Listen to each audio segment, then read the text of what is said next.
Hey there, class. Mr. Prusky here. Hope you're having a good day so far. We're moving on to Chapter 6 today. Chapter 6 is regarding polynomials and polynomial functions. So polynomials are expressions that have addition and subtraction symbols and exponents and variables usually. And so actually quadratic functions like x squared plus x plus ax squared plus bx plus c is a form of a polynomial. It's a second degree polynomial. So yeah, we've actually kind of covered it a little bit, but today we're talking about 6.1 and its properties of exponents. So we have no essential question for today, but that's all right. So we have these properties we'll need to kind of review.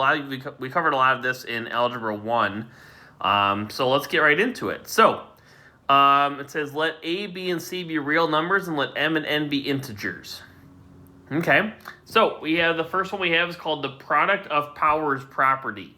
So what it says is a to the m times a to the n equals a to the m plus n. So basically when you multiply powers with the same base, you are going to add the exponents. So an example of this, let's go ahead and do an example over here. If we have x squared times x to the fourth, that's going to equal, we're multiplying, they have the same base, they're both x. They both have a base of x. So an exponent, the exponent is the actual number in the upper right, it's the little numbers. The base is the what's being taken to that power, and the power is called the entire thing, like x squared or x to the fourth. But so basically we multiply with the same base, which is x, we're going to add the exponent. So instead of x to the 2 times x squared times x to the 4, it's going to be x to the 2 times 4. Which equals, well, 2 plus 4, I actually goofed that up, sorry. So we got to put 2 plus 4. Which equals, well, 2 plus 4 is what? That's going to be 6. And there's our example. Okay?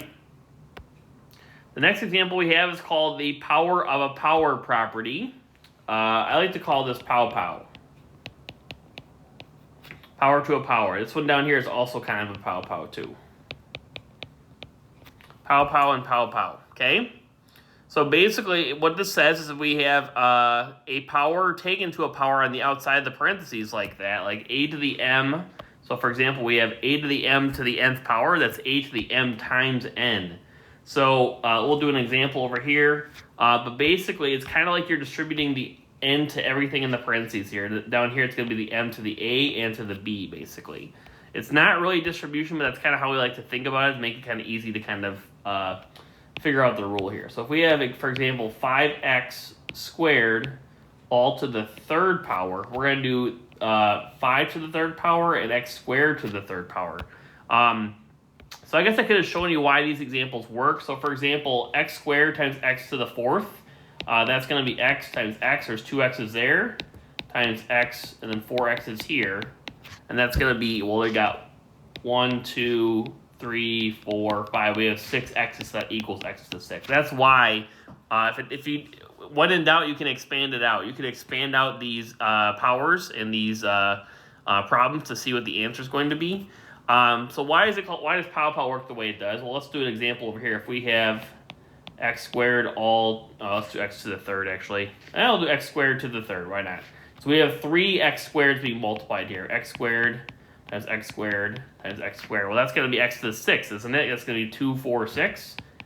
2 plus 4 plus 6, which equals, oops, not 2 plus 4 plus 6. My bad. 2 plus 2 plus 2, which equals x to the 6, okay? So pow-pow, that's why we multiply. So over here we multiply 2 times 3. Because we're doing 3 x squareds being multiplied together, which is x to the 6, which is what this equals to, x to the 6. Okay? So when you multiply, you add. When you take a power to a power, you multiply. And those are kind of the big ones for this kind of problems here, okay? So what we're going to do, now, what power is the 5 taken to in there? I don't see a power there. When there's no power, what power is it? Well, it's going to be to the first power. So we're going to do 5 to the 1 times 3.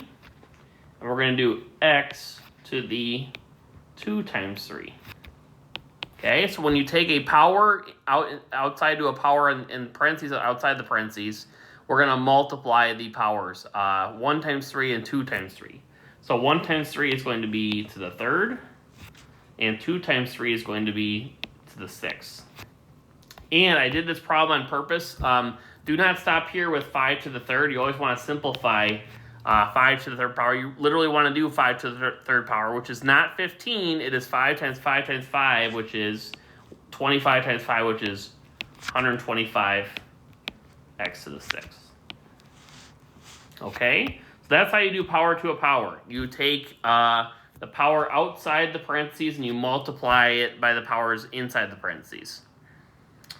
All right, sounds good. Now we have the quantity of AB all to the nth power. So we have, it's going to be A to the m times B to the n. This is kind of what I was talking about distributing. So this one's going to be, if we do, for example, 2 squared times z all to the fourth. That's going to equal, well, we're going to do the 4 to the 2 and 4 to the z to the first power. So we have 2 to the 2 times 4 and z to the 1 times 4, which equals, multiply 2 times 4, that's going to be 2 to the 8th. And we got z to the 1 times 4 is 4. And then 2 to the 8th is not 16. It is 2 times itself 8 times, which is 256 z to the 4th power. Okay? So, these are both considered pow. I wouldn't even worry about the names of these properties over here. Just as long as you know how to do the properties is what I care about. Because these properties I've seen being named different things in different books. So basically, you multiply powers, you're going to add the exponents like we did up here. I'm actually not going to circle that. When you multiply, you're going to add. I'm going to circle that. When you do pow, you're going to multiply. Okay? Now, let's talk about negative exponents. Negative exponents. It says a to the negative m equals 1 over a to the m when a does not equal 0. So, if we have c to the negative third, what do we do with negative exponents? What we're going to do is we're going to flip it vertically. If it's in the numerator, it goes to the denominator and vice versa. So this could be written as c to the negative third over 1. And what we're going to do is we're going to move this c to the negative third to the bottom, and we're going to change it to a positive exponent. That's what it means to do a negative exponent. So this is going to be equal to, and once you move everything, so there's nothing left on the top. If you move c, if there was like a 5 up here, we would keep the 5 up there. I'm going to erase that 5 actually because it's not there. If there was a 5 up here, you would keep the 5 up there, but there's nothing there left, so we're going to be left with a 1.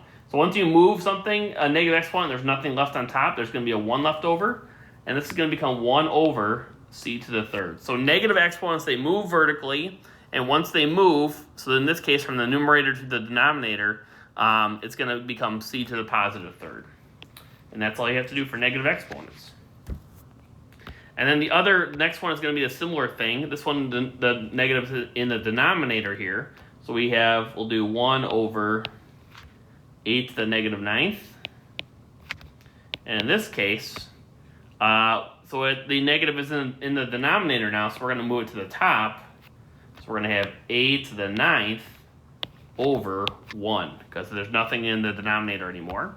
And a to the 9th over 1, we can just write that as just a to the 9th. And that is how you do negative exponents. Flip them vertically and change the sign. 0 exponent property, a to the 0 equals 1. This one's actually really easy. Anything to the 0 power equals 1. 14 to the 0 power equals 1. You're done. That's all you have to do. But, same thing over here. If I also do 1/2 x squared y to the 5th all to the 0 power, it does not matter what is in the parentheses there, as long as everything in the parentheses is taken to the 0 power outside of it, this entire thing is going to equal 1 as well. Okay? I'm going to pause here for a second so that you guys can catch up in case you missed any. I know I'm zooming in kind of quite a bit, so hopefully you can see all this okay. All right, moving on. Quotient of powers properties, what it's called. But basically, this is when you divide powers. So for this case, if we have, in this case, we have 10 to the, or x to the 10th over x to the 3rd.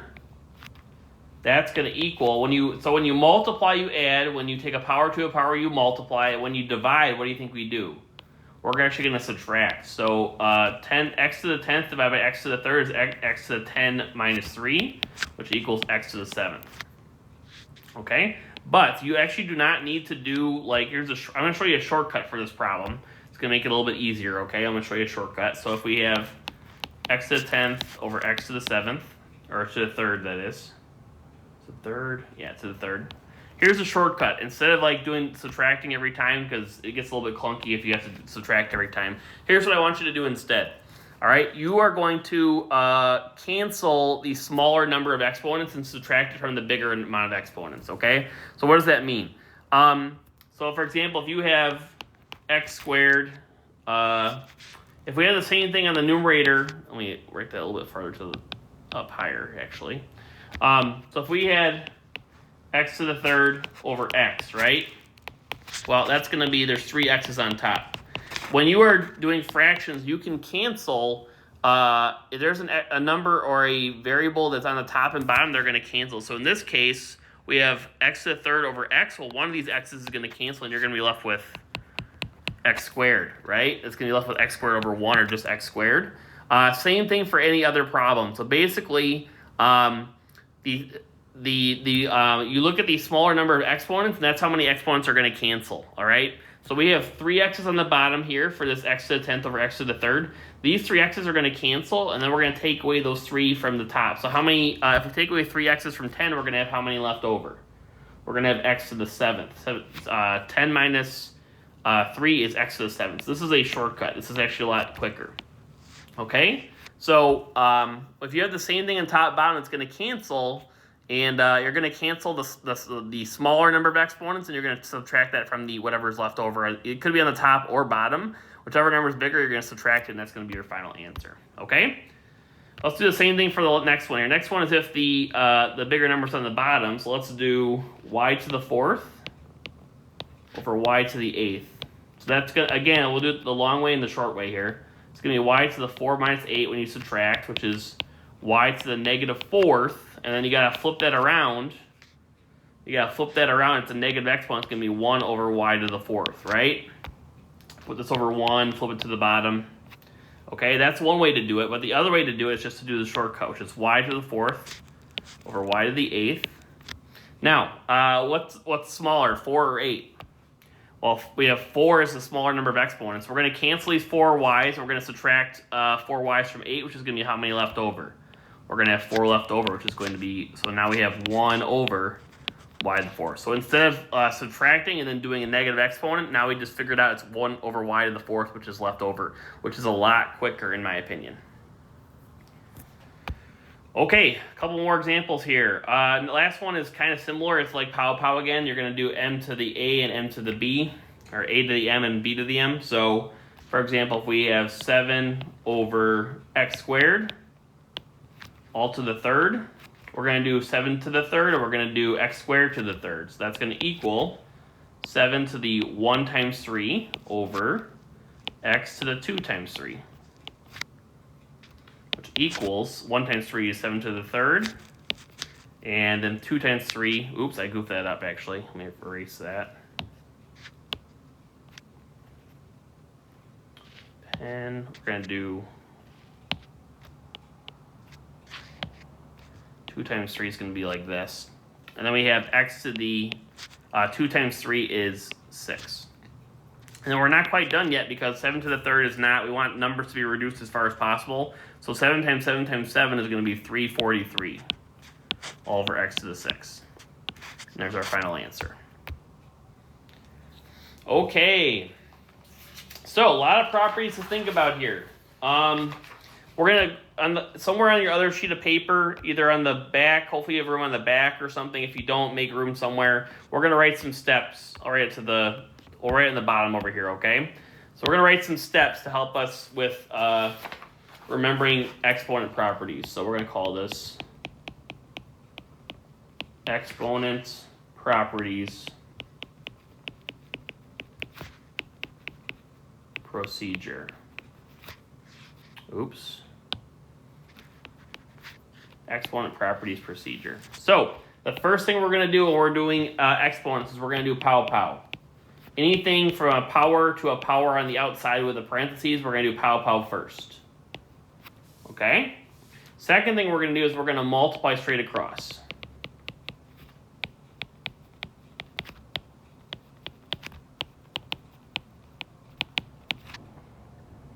Okay? Third thing we're going to do is we're going to move negative exponents.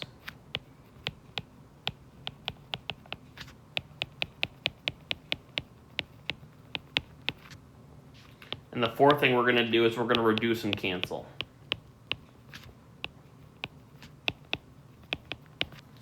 Okay, so those are the properties procedure for exponents. All right, moving on. Okay, so let's go ahead and change our color to red here. So we have 6 to the third times 6 squared. Are we multiplying? Are we doing pow-pow? Are we doing negative exponents? What are we doing here? We're multiplying powers with the same base, which is going to be, so we're going to, when we multiply, we add, right? So we're going to do 6 to the third, or 6 times to the 3 times 2, and then 6 to the 3, actually I goofed that up. I goofed it up already. All right, let's go back here. When we multiply, we add 3 plus 2. It's 6 to the 3 plus 2. And 3 plus 2 is what? Well, that's going to be 5. And then 6 to the 5th on your calculator, you put 6 to the power of 5. It's going to be 7,776. And that's your answer, okay? So we multiply powers with the same base, 6 to the third times 6 squared, because that would be 6 5 times, right? There'd be, here's 6 to the third, here's 6 squared, and that's going to be 6 to the 5th. We have 5 6s, basically, okay? All right, number 2, we have 4 7ths to the negative second. So, first thing we want to do here, we want to check if there's pow-pow. There actually is pow-pow here. We're going to do 4 to the negative second and 7 to the negative second. So let's do that. So we're going to have 4 to the negative second over 7 to the negative second. And next thing we want to check for is if we can multiply straight across. Can we multiply straight across here? If there was like a, 4 to the third here, we can multiply straight across, but we don't have that. I'm actually going to erase that so you don't see it. But so now next thing we're going to do is we're going to move negative exponents. We're going to flip these both vertically. We're going to flip them both vertically. So we're going to put 7 to the second on top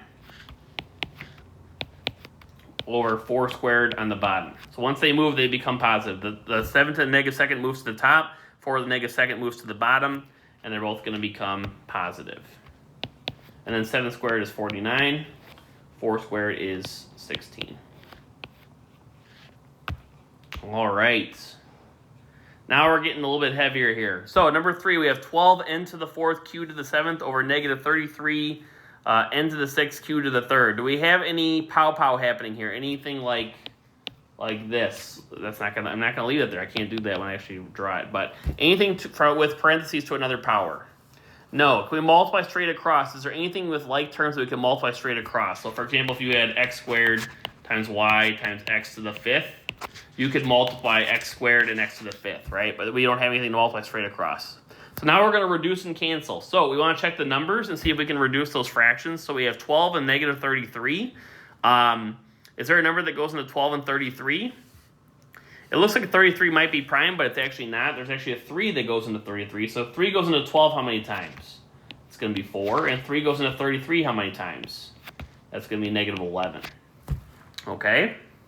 And now we're going to do our canceling stuff. Reduce and cancel is the step we're on here. So we have n to the 4th divided by n to the 6th. So you could subtract those if you wanted to, but remember we're going to cancel the smaller amount of exponents. So we have 4 n's on top, we're going to cancel, that's smaller. And 6 minus 4, if we cancel 4 of the n's from the top, we're going to have how many left over? We're going to have 2 left over. Okay? Same thing for q to the 7th and q to the 3rd. We have the 3 q's at the bottom we're going to cancel. And if we take away 3 q's that cancel from the 7 q's, we're going to have 4 left over. So our final answer is going to be, I'm going to put the negative on the top. So we're going to have negative 4.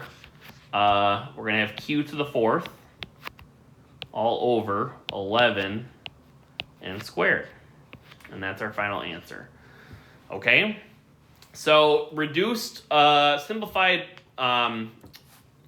multiplication problems with exponents and stuff, they're going to have no pow-pow happening here, no power to a power, no negative exponents, and nothing to combine or reduce, basically. So basically all the variables are going to be combined as much as possible. All the fractions are going to be reduced.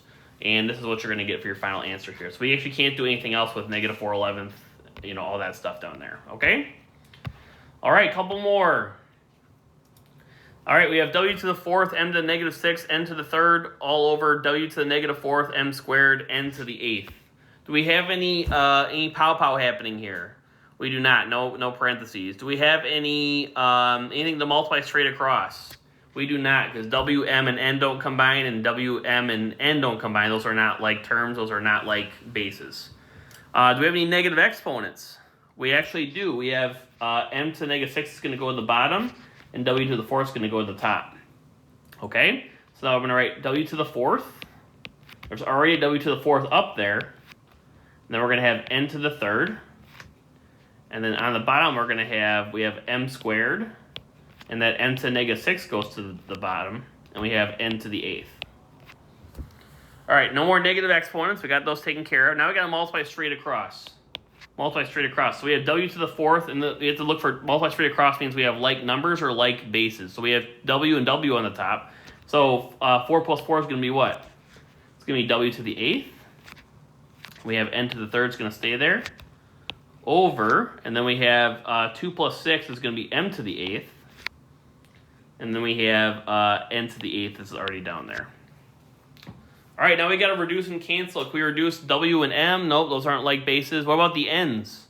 How many n's are going to cancel? Well, we have 3 smaller ones are going to cancel, and then we have 3 from 8 is going to be 5 left over. So we're going to get for our final answer w to the eighth all over m to the eighth n to the fifth. And there's our final answer. Okay. All right, number 5. We have v to the fourth over 5d to the third times 30d to the seventh over v to the fifth d squared. Any pow-pow happening here? Any power to a power? No. Anything to multiply straight across? Well, yes, we can multiply straight across. Even if they don't combine, we can still multiply straight across here, which we're going to try to do. So I'm going to put 30 in front. I'm going to multiply 30 in front. I'm going to put d to the seventh next because I like to go alphabetical.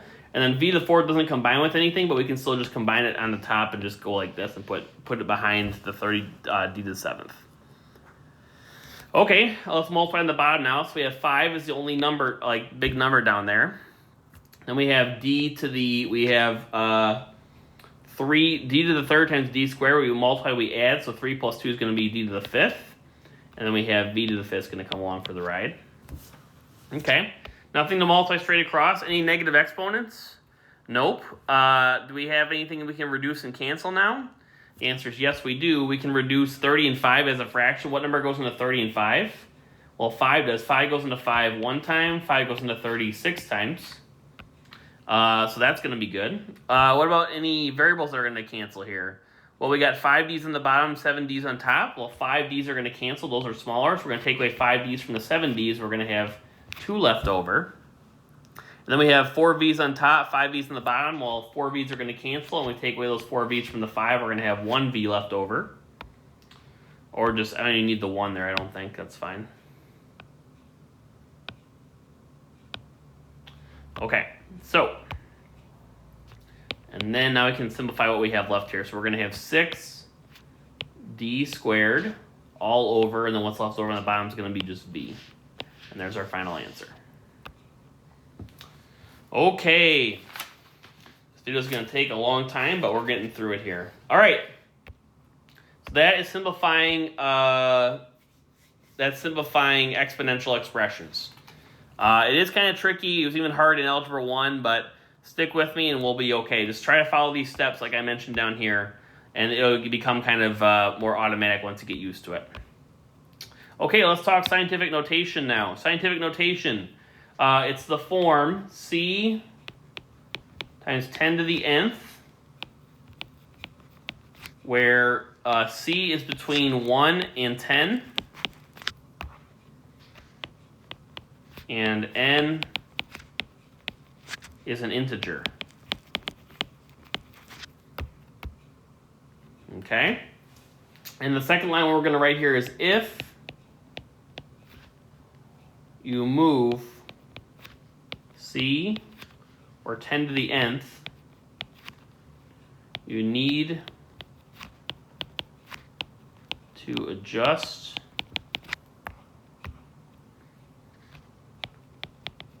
other number to keep it balanced.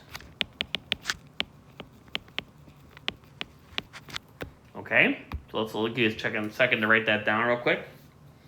So we're going to be moving decimals and stuff, and basically when you move a decimal, you need to make sure that it stays balanced, okay? Kind of like when you balance equations.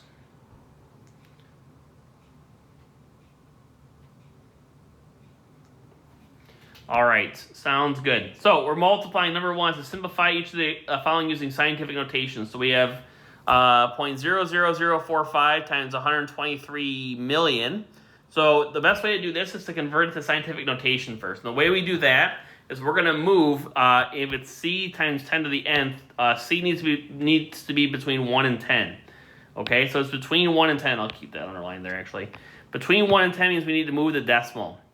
So let's go ahead and do that. So is 0.00045 between 1 and 10? It is not. So we need to move the decimal. We're going to move it to the right and tell me when to stop. Well, you won't be able to tell me, but we're going to go 1, 2, right here is 0.45. That's still not between 1 and 10.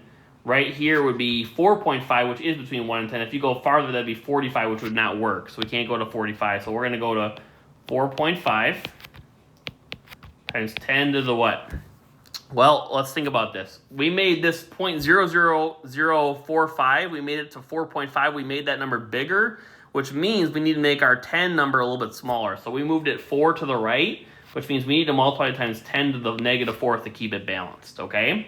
So that's what that looks like. If you make the number bigger, the 10 value needs to get smaller, which a negative 10 power is going to be smaller. If you make the number smaller, the 10 number needs to get bigger. So over here, we have 123 million. Well, the decimal is at the end of 123 million. There's no decimal there, so it's going to be at the end. So let's move it until we get between 1 and 10. So we're going to go 1, 2, 3, 4, 5, 6, 7, 8. So it's going to be 1.23 times 10. We made 123 million pretty small to get down to 1.23, and it's going to be times 10 to the positive 8. Because we made that number smaller, the 10 number needs to get bigger. All right? So now what we're going to do is we're going to multiply the like things here. We're going to multiply 4.5 times 1.23. And we're going to multiply 10 to the negative 4th times 10 to the 8th. So we're going to multiply those numbers. You're going to get 5.535 times, and then 10 to the negative 4th times 10 to the 8th. Negative 4 plus 8 is positive 4, so we get 10 to the 4th, and there's our final answer. You also want to check your final answer, too. If this number right here is not between 1 and 10, you're going to have to move it and adjust it a little bit. So just be aware of that. We might have to do that in the next problem, you'll see. All right, in number 2, in 1997, Denmark had a population of 5,284,000 and a gross domestic product of 131,400,000,000. Estimate the per capita GDP of Denmark. So, per capita, that's going to be money over population. Okay, so we're going to do money over population. So in this case, that's going to equal, zoom in a little bit, so we have 131,400,000,000 all over, and then the bottom's going to be 5,284,000. So we need to convert these to scientific notation to be able to work with them nicely. So we're going to move the decimals. The decimal for the top, we're going to move it 1, 2, 3, 4, 5, 6, 7, 8, 9, 10, 11. It's going to be 1.314 times 10 to the 11th. It's going to be actually 10 to the positive 11. We made that big number pretty small, so it's got to be multiplied by a big number. The 10 to 11th is a big number, right? Good. On the bottom, we're going to move the decimal again. We're going to go 1, 2, 3, 4, 5, 6. So 5.284 times 10 to the 6. We multiplied by we made it really small, so we got to make the number we're multiplying by really big. Okay, and now we're going to go ahead and we're going to divide the things that are kind of that are kind of unique and go together. So 1.314 and then 10 to the 11th over 5.284 times 10 to the 6th. All right, so now we're going to divide the things that are alike here. So when we do that, we're going to get approximately, I'm going to round. I usually round to like 4 decimal places, which is like the tens, hundreds, thousands, 10,000ths place usually. So when you divide 1.314 divided by 5.284, you're going to get about 0.2487. And then 11 minus 6 is going to be 5. We're going to get 10 to the 5th. But there's a problem with our final answer here. Is this first number between 1 and 10 right now or no? It is not. So we need to move the decimal to make it between 1 and 10. So we're going to move it 1 to the right to make it 2.487. Now, did we make that number bigger or smaller? We made this number bigger, which means we need to make this number smaller if we do that. So instead of, would it be 10 to the 6th or would it be 10 to the 4th to make that number smaller? Well, 10 to the 4th is a smaller number. It's got one less zero. So this is going to be our final answer. It's going to be approximately 2.487 times 10 to the 4th. And that's going to be, I guess that's dollars per person. Okay? All right, and that's it for today. We're going to stop here. This has been a really long video. Thank you for watching. Have a great day. We'll talk soon.